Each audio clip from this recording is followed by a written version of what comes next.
Good morning, my dear students, and welcome to the Hindi online lecture of Standard 7. सुप्रभात बच्चों, Hindi online lecture में आप सभी का स्वागत है। छात्रों, लास्ट लेक्चर में हमने बंदर का धंधा इस कविता का रिवीजन किया और आज हम इस ऑनलाइन लेक्चर में उसका अगला पाठ क्रमांक 6 पृथ्वी से अग्नि तक का रिवीजन करने वाले हैं। First of all childrens, all of you remove your Hindi textbook. आप सभी विद्यार्थी हिंदी पाठ्यपुस्तक निकालिए। पेज नंबर 14, पृष्ठ क्रमांक 14। सुनो, समझो और पढ़ो। पाठ क्रमांक 6, पृथ्वी से अग्नि तक। लेखक डॉक्टर APJ अब्दुल कलाम। छात्रों, इस पाठ के लेखक से आप सभी परिचित हैं, डॉक्टर APJ अब्दुल कलाम, और यह जो पाठ है वह उनकी आत्मकथा का एक अंश है। डॉक्टर APJ अब्दुल कलाम, इनका जन्म 15 अक्टूबर 1931 रामेश्वरम, तमिलनाडु में हुआ। उनकी मृत्यु 27 जुलाई 2015 में हुई। अग्नि की उड़ान, छुआ आसमान आदि उनकी रचनाएं हैं। डॉक्टर अब्दुल कलाम जी ने राष्ट्रपति पद को विभूषित किया। अनमोल योगदान के लिए उन्हें भारत रत्न का सम्मान प्राप्त हुआ है। जैसा कि मैंने आपको शुरुआत में ही बताया कि यह पाठ भूतपूर्व राष्ट्रपति एवं महान वैज्ञानिक डॉक्टर APJ अब्दुल कलाम की आत्मकथा का अंश है। इस पाठ में अग्नि प्रक्षेपण में आने वाली कठिनाइयाँ वैज्ञानिकों के अथक परिश्रम को बताया है।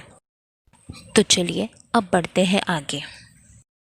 छात्रों, पाठ के शुरुआत में लेखक कुछ इस प्रकार लिखते हैं कि बालासोर में अंतरिम परीक्षण का काम पूरा होने में अब भी कम से कम 1 साल की देरी थी और पृथ्वी के प्रक्षेपण के लिए श्रीहरिकोटा अंतरिक्ष केंद्र में विशेष सुविधाएं भी स्थापित की गई थी। अब कौन सी विशेष सुविधा थी बच्चों? जी हाँ, एक लॉन्च पैड, ब्लॉक हाउस, नियंत्रण उपकरण तथा चलित दुर्मिति केंद्र शामिल थे। पृथ्वी एक मिसाइल है, उसका प्रक्षेपण जहाँ पर होने वाला था उस जगह का नाम है श्रीहरिकोटा अंतरिक्ष केंद्र, जिसमें विशेष सुविधाएं थी। अब पृथ्वी उपग्रह को 25 फरवरी 1988 को सुबह 11:23 पर छोड़ा गया। यानी बच्चों, पृथ्वी जो उपग्रह है, मिसाइल है, उसे 25 फरवरी 1988 को मॉर्निंग में 11:23 पर छोड़ा गया। अब यह जो घटना थी वह देश के रॉकेट विज्ञान के इतिहास में एक युगांतरकारी घटना थी। बच्चों, युगांतरकारी इस शब्द का अर्थ हमने पहले भी जाना है। क्या अर्थ है इस शब्द का? जी हाँ, युगांतरकारी अर्थात युग प्रवर्तक, युगों को बदल देने वाली घटना। अब निर्देशित मिसाइलों के क्षेत्र में एक आत्मनिर्भर देश के रूप में उद्भव ने संसार के सभी विकसित देशों को विचलित कर दिया। आत्मनिर्भर यानी स्वावलंबी, विचलित इस शब्द का अर्थ है अस्थिर, चंचल।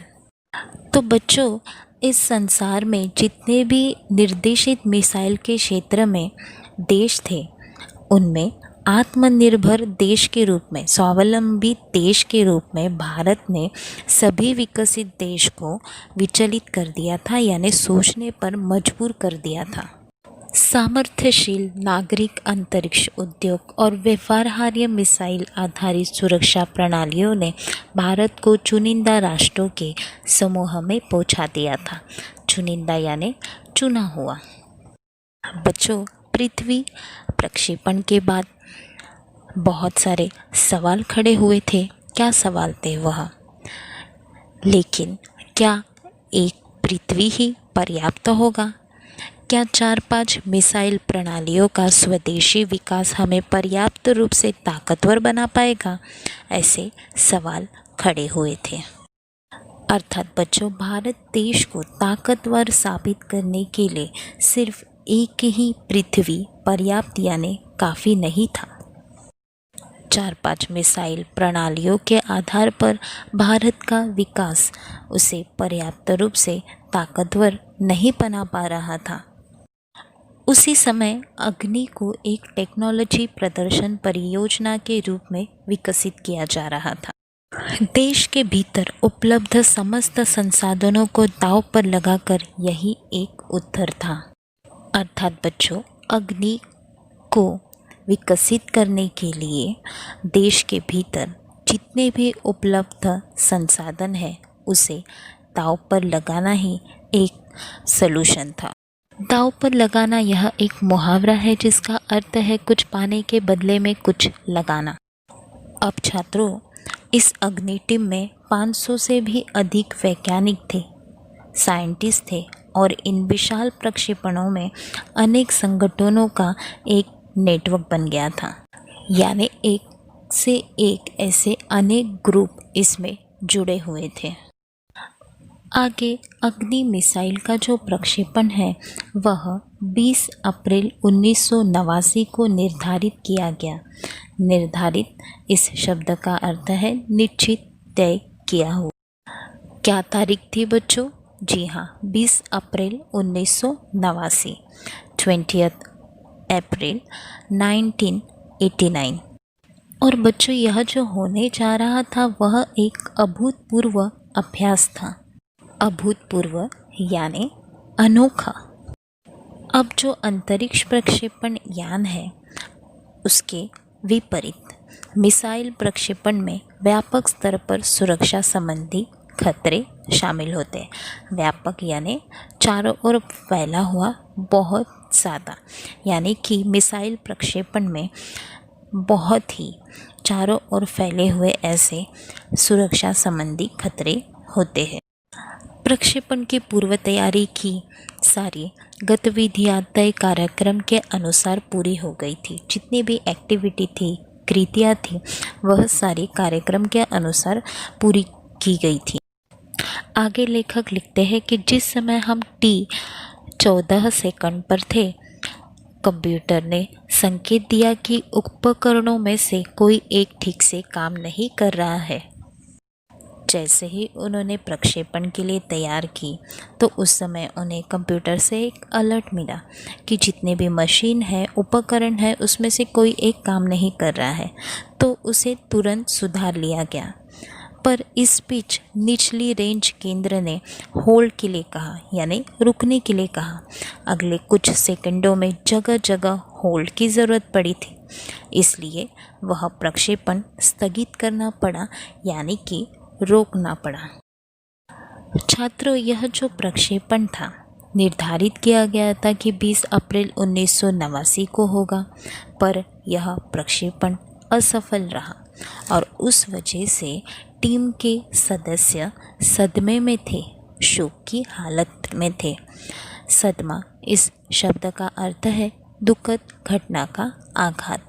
इसलिए डॉक्टर APJ कलाम अपने टीम के सदस्यों से मिलने गए। अब उन्होंने जो SLV-3 पर काम किया था उसके अनुभव को उन सभी के साथ बांटा। वे कहते हैं कि मेरा प्रक्षेपण यान तो गिरकर समुद्र में खो गया था, लेकिन उसकी वापसी सफलता के साथ हुई। आपकी मिसाइल अभी तक आपके सामने है। आगे अब्दुल कलाम जी कहते हैं कि वास्तव में, यानी सच में, आपने ऐसा कुछ भी नहीं खोया है जिससे 1-2 हफ्तों के काम से सुधारा न जा सके। उनके इस विवरण ने टीम को जड़ता की हालत से, यानी कि सदमे की हालत से झकझोर कर बाहर निकाल लिया और सारी की सारी टीम उप प्रणालियों की जांच और उन्हें ठीक करने के काम में फिर से जुट गई। और अगले 10 दिन तक दिन रात चले विस्तृत विश्लेषण के बाद हमारे वैज्ञानिकों ने मिसाइल को 1 मई 1989 को प्रक्षेपण के लिए तैयार कर लिया। अर्थात बच्चों, टीम ने फिर से एक बार रात दिन मेहनत करके, उस पर काम करके मिसाइल को 1 मई 1989 के दिन प्रक्षेपण के लिए तैयार कर लिया था। लेकिन अभी भी एक रुकावट आई, जो स्वचालित कंप्यूटर चार्ज अवधि के दौरान T10 सेकंड पर एक होल्ड का संकेत दिखाई पड़ा। अर्थात इस बार भी प्रक्षेपण हो नहीं पाया। फिर से एक बार प्रक्षेपण को स्थगित करना पड़ा, रोकना पड़ा। डॉक्टर APJ कलाम लिखते हैं कि रॉकेट विज्ञान के क्षेत्र में इस तरह की चीज़ें बहुत आम है, अक्सर अन्य देशों में भी होती रहती है। जो हमने अब तक पढ़ा बच्चों कि 2 बार होल्ड के संकेत पाने के वजह से प्रक्षेपण को स्थगित करना पड़ा था, तो ऐसी जो चीज़ें हैं वह बहुत आम है रॉकेट विज्ञान के क्षेत्र में, और अक्सर अन्य देशों में यानी बाकी देशों में भी ऐसे होते रहता है।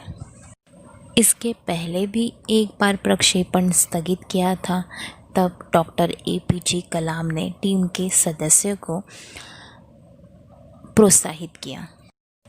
अब इस बार भी प्रक्षेपण रोकने की वजह से वे DRDL RCI परिवार के 2000 से भी अधिक सदस्यों को संबोधित करते हैं।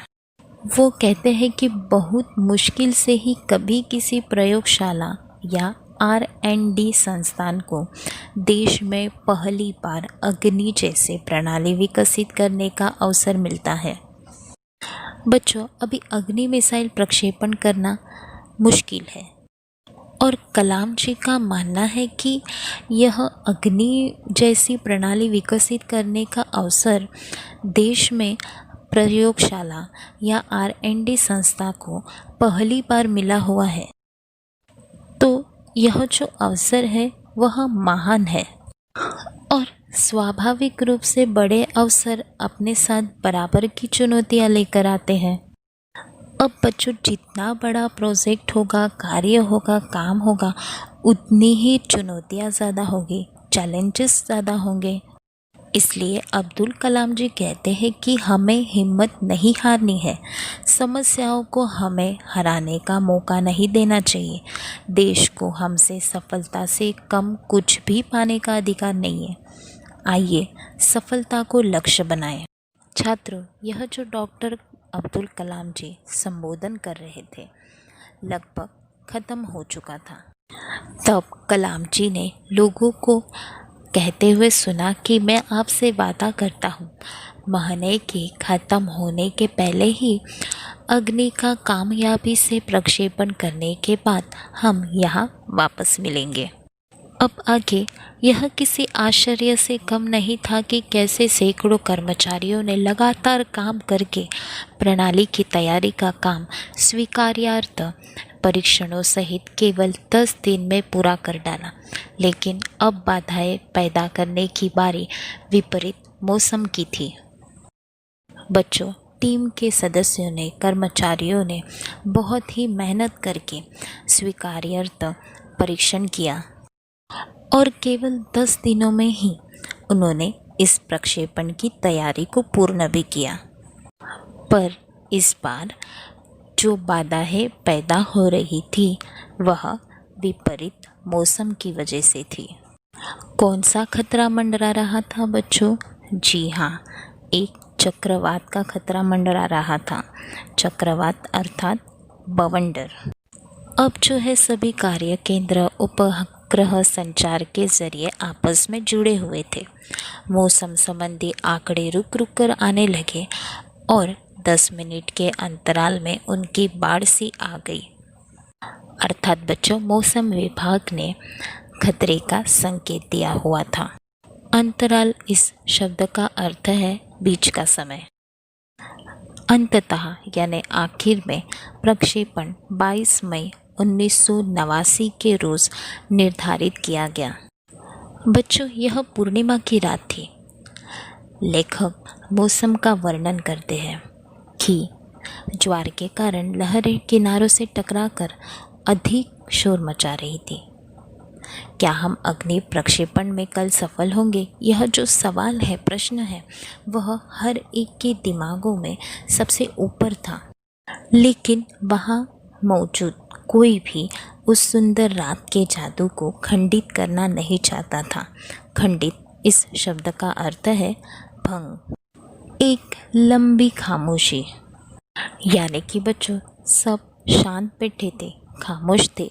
उस खामोशी को, चुप्पी को तोड़ते हुए आखिरकार रक्षा मंत्री महोदय ने डॉक्टर APJ अब्दुल कलाम से पूछा कि कलाम, कल तुम अग्नि की कामयाबी का जश्न मनाने के लिए मुझसे क्या उपहार चाहोगे? अर्थात बच्चों, अग्नि की सफलता के बाद जो जश्न मनाएंगे, सेलिब्रेशन करेंगे, उसमें रक्षा मंत्री महोदय पूछते हैं कि अब्दुल कलाम जी से कि तुम्हें क्या उपहार चाहिए, क्या गिफ्ट चाहिए। बच्चों, यह जो रक्षा मंत्री महोदय ने कलाम जी से सवाल पूछा था वह एक मामूली सा था, यानी कि आसान सा सवाल था। लेकिन अब्दुल कलाम जी यहाँ पर लिखते हैं कि मैं तत्काल इसका कोई भी जवाब नहीं सोच पाया, यानी तुरंत उस सवाल का वह जवाब नहीं दे पाए। कलाम जी के मन में बहुत सारे सवाल उठे। मैं क्या चाहता था, क्या था जो मेरे पास नहीं था, कौन सी चीज़ मुझे और खुशी दे सकती थी, ऐसा वह सोचने लगे। और तब उन्हें जवाब मिल गया। उन्होंने कहा, हमें RCI में लगाने के लिए 1 लाख पौधों की ज़रूरत है। अब अगले दिन सुबह 7:10 पर अग्नि मिसाइल प्रज्वलित हो उठी। यह एक परिपूर्ण प्रक्षेपण था, यानी बच्चों इस बार डॉक्टर अब्दुल कलाम जी और उनकी टीम इस प्रक्षेपण में सफल हुए थे। वह परिपूर्ण यानी कंप्लीट प्रक्षेपण था। इस बार कोई भी होल्ड का संकेत नहीं मिला ताकि उस वजह से प्रक्षेपण स्थगित करना पड़े। सभी उड़ान मानक पूरे हुए। अब्दुल कलाम जी लिखते हैं कि यह एक दो स्वप्न भरी नींद के बाद एक खूबसूरत सुबह में जागने जैसा था। हम अनेक कार्य केंद्रों पर 5 साल की कड़ी मेहनत के बाद लॉन्च पैड पर आए थे। पिछले 5 हफ्तों में गड़बड़ियों की एक श्रृंखला की अग्नि परीक्षा से गुजरते रहे थे, लेकिन अंततः हमने यह करके दिखा दिया। आगे लेखक कुछ इस प्रकार लिखते हैं कि मेरे जीवन के महानतम क्षणों में से एक था, यानी बहुत सारे क्षण पल उन्होंने बिताए थे, उसमें से यह एक महान क्षण था। सिर्फ 600 सेकंड की भव्य उड़ान ने हमारी सारी थकान को एक पल में धो डाला। सालों की मेहनत का क्या शानदार नतीजा मिला। नतीजा इस शब्द का अर्थ है परिणाम। चिल्ड्रंस, इस पार्ट को हमने फिर से एक बार रिवाइज किया है। आप सभी को यह पार्ट 5 टाइम्स रीड करना है। और बच्चों, जिन रिवीजन के प्रश्न उत्तर को मैं भेजूंगी उसे एक फुल स्केप पर गुड राइटिंग में लिखना है और याद करना है। Thank you childrens. धन्यवाद बच्चों। Have a nice day.